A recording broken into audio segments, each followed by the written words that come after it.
جس کے ساتھ کمٹمنٹ ہوگی اس کے ساتھ عمل کرو گے. Love's labour is very sweet. جس کے ساتھ محبت ہو جائے اس کی تو خدمت میں آپ ساری زندگی گزار دو گے, آپ اس کے لیے مر بھی جاؤ گے. اس وقت پتہ نہیں کیوں آپ کا تساہل غائب ہو جاتا ہے. جب تھوڑی سی محبت پیدا ہو جائے کسی کے ساتھ, آپ کے تو پاؤں میں بجلیاں آ جاتی ہیں, دماغ ہر وقت اس کا سوچ رہا ہوتا ہے. تو کسی بڑی پرانی کہاوت میں اہل عرب کے ایک مدبر نے کہا کہ love is a value which can not be replaced.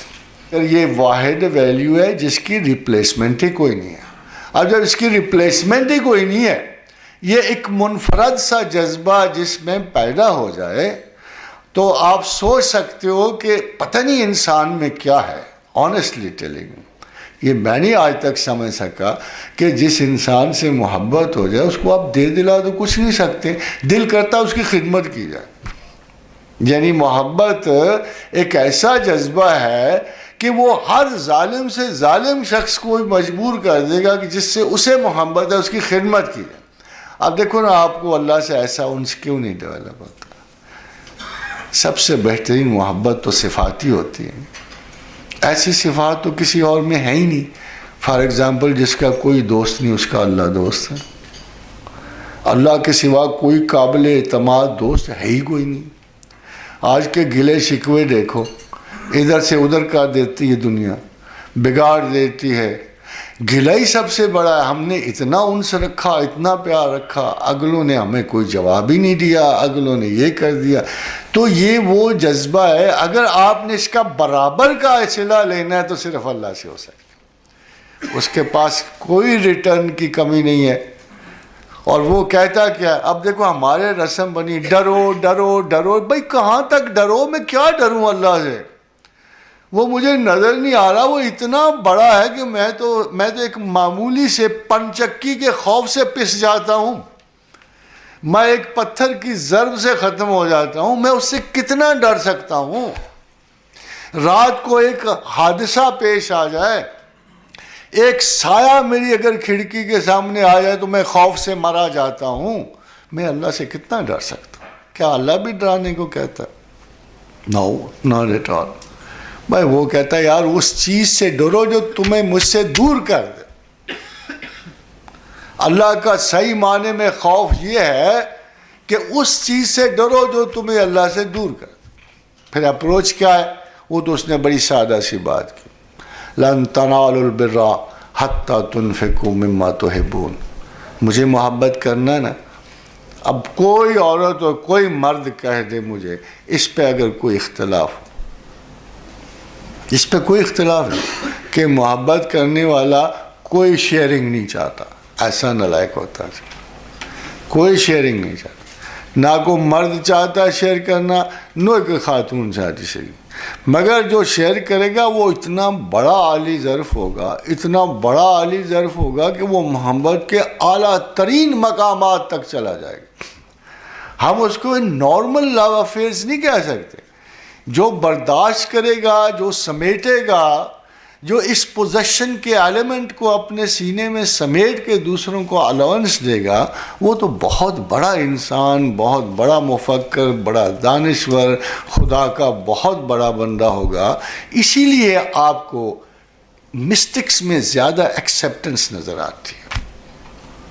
اسی لیے جو بڑے بڑے صوفیان لوگ پوچھتے ہیں یہ دوسروں کو, ہر بندے کو قبول کیوں کر لیتے, یہ سیکٹیرین کیوں نہیں ہوتے, یہ ریلیجس مانیٹیرینز کیوں نہیں ہوتے, یہ سب کو کیوں قبول کر رہے؟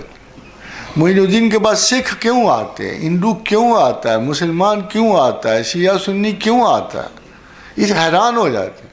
بھائی وجہ یہ ہے کہ وہ اپنی پوزیشن سے کچھ آگے بڑھ گئے, وہ اس کی رحمت بے کراں کو دیکھ. اگر وہاں سے ایشوئنس اتنی کامن ہے, اتنی فراخ ہے, تو پھر ہم کیسے کنجوس ہو سکتے ہیں؟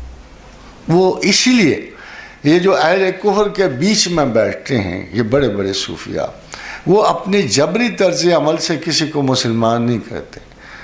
اس لیے کہ جیسے آپ کو پتہ ہے اقبال نے بھی کہا تھا کہ محبت فاتح عالم ہوتی.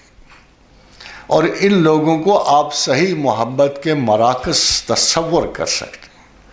اس لیے یہ مغفرت کی بھی مجالس رکھتے ہیں، یہ خدا کی بخشش کے کارندگان ہوتے ہیں، یہ لوگوں کو قبول کرتے ہیں، وصول کرتے ہیں، دعا کرتے ہیں، اللہ تعالیٰ کی مہربانیاں عطا کرتے ہیں، کسی کو بدترین کفر و شرک سے اللہ کی رحمت کو لے کے آتے ہیں۔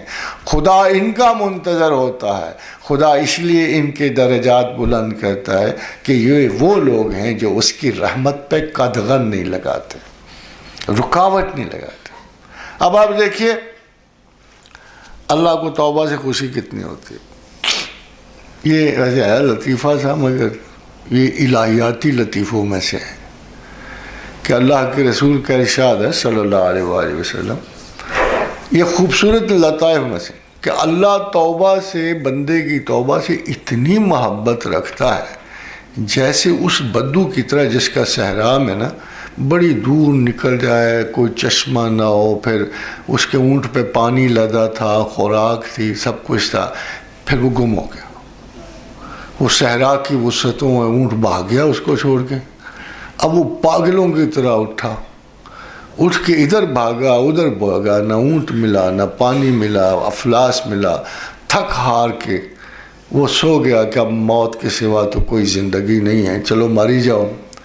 جب وہ تھوڑی دیر سو کے اٹھا، ذرا آگے بڑی مزیدار بات ہے، جب وہ تھوڑی دیر سو کے اٹھا تو اس نے دیکھا کہ اس کا اونٹ اس کے پاس کھڑا تھا، پانی بھی تھا، روٹی بھی تھی، سب کچھ۔ تو وہ خوشی سے اتنا بوکھلا گیا کہ اس نے فوراً کہا، اے اللہ میں تیرا مالک اور رب ہوں، اور میں ہی تیرا پالنے والا ہوں، اور میں ہی تیرا مہربان ہوں۔ یعنی بوکھلاہٹ میں فکر ہی بھول گیا کہ اے اللہ تو میرا رب ہے، تو میرا مالک ہے، تو مجھ پہ رحم کرنے والا۔ الٹا وہ یہ کہہ رہا تھا، اس کا خوشی کا یہ عالم ہو رہا تھا کہ اس نے کہا نہیں اے اللہ میں تیرا پروردگار ہوں اور میں نے تجھ پہ بڑا رحم کیا۔ یعنی یہ بوکھلاہٹ کا عالم ہوتا ہے اس خوشی میں۔ تو خدا اتنا خوش ہوتا ہے، اتنا خوش ہوتا ہے بندے کی توبہ پہ۔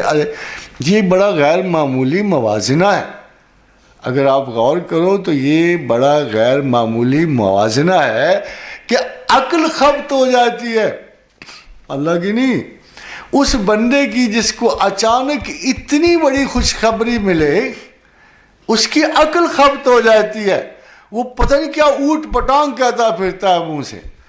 پھر جب اللہ کو اتنی بڑی خوشی ہوگی تو وہ کیا کرے گا؟ اندازہ لگا سکتے ہو وہ کیا کرے گا؟ وہ اپنی بے قرار رحمت کے خزانے اس گناہ گار پہ لٹا دے گا۔ وہ یہ کرے گا نا کہ جس کو تھوڑی سی دینی تھی، جب وہ ایک گناہ گار کو، ایک خطا کار کو دیکھے گا کہ اس نے مجھے رب مانا، مجھے سچا جانا، وہ دل سے محبت مجھے کر رہا ہے، تو وہ اتنا خوش ہوگا، اتنا خوش ہوگا کہ وہ بے قرار رحمت کے خزانے اس پہ لوٹا دے۔ خادم حضرات، اللہ میاں کی عادات سمجھنا آسان نہیں ہے، کیونکہ ہیں بڑی بڑی عادات۔ ہمارے پاس 0 ہیں تو اس کے پاس 100 ہیں۔ دیکھو نا، اس نے اپنی رحمت کی مثال دینی تھی نا، اس کے پاس تھا ہی کچھ نہیں۔ وہ کیا کرتا؟ اب زمین پہ اتر کے آ کے بتاتا کہ میں اتنا بڑا مہربان ہوں۔ تو جو چیز وہ چنتا ہے نا مثال دینے کے لیے، اس کو بڑے غور سے دیکھنا چاہیے کہ وہ کون سی ہستی کو چن رہا ہے اپنی مثال دینے کے لیے۔ پھر اس نے کس کو چنا؟ ماں کو۔ ماں کو چنا۔ اس نے کہا لوگوں، باقی تو کسی کو کم علم ہے یا نہیں ہے، جو رسول اللہ صلی اللہ علیہ وسلم کو نہیں مانیں گے ان کو تو حضور گرامی مرتبت کے رحم و کرم سے واسطہ نہیں پڑے گا، مگر ماں سے تو سب کو واسطہ پڑتا ہے۔ ماں کے بغیر پیدا بھی تو کوئی نہیں ہوتا کو۔ تو پھر اس نے جو اپنے رحم و کرم کی مثال دی وہ ماں کی دی کہ میں تم پر 100 ماؤں سے زیادہ مہربان ہوں۔ تو حضور صلی اللہ علیہ وسلم ایک دفعہ ام طلحہ کے پاس سے، مجھے ایگزیکٹلی نام نہیں، تو وہ کھانا پکا رہی تو ان کا بچے ساتھ بیٹھے ہوئے تھے، تو ایک دم سے آگ بڑکی جب لگی تو وہ بھاگ کے کہیں، بچہ قریب ہوا تو اسے بچایا، آگ سے. پھر انہوں نے عجیب سا سوال پوچھا. انہوں نے کہا کہ یا رسول اللہ صلی اللہ علیہ وسلم میں تو ایک ماں ہوں, میں نے دیکھا میرا بچہ ذرا سا آگ کے قریب گیا ہے تو میں بھاگ کے گئی اور میں نے اس کو سیفٹی میں رکھا, تو کیا اللہ اس قسم کی مہربانی رکھتا ہے؟ تو حضور نے وہی مثال لوٹا کے کہا اگر تم ماں ہونے کی حیثیت سے اپنے ایک چھوٹے سے بچے کو آگ کی قربت سے بچانے کے لیے اتنی بے چین ہو گئی ہو تو اللہ جس نے تمہیں